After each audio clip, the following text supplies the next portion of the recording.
যে আমরা সেমিফাইনাল থেকে খেলা শুরু করব, এর আগে খেলবোই না।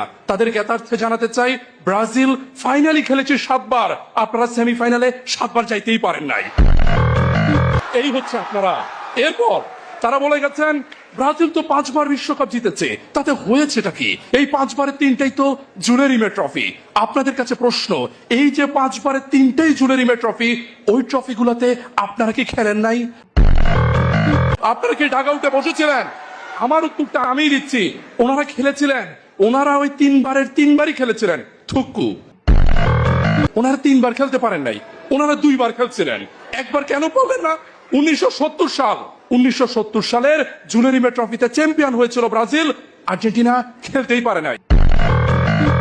না না, আরে আপনারা অস্থির হবেন না, আপনারা অস্থির হবেন না। আপনারা ভাববেন না যে আর্জেন্টিনার কোনো খেলোয়াড় মনে পায়ে ব্যথা পেয়েছিল। ঘটনা সেটা না। ঘটনা দক্ষিণ আমেরিকাতে বাছাই পর্ব হয়েছিল। বাছাই পর্বে ওনারা বিদায়। বাছাই পর্বেতে ওনারা বিদায়।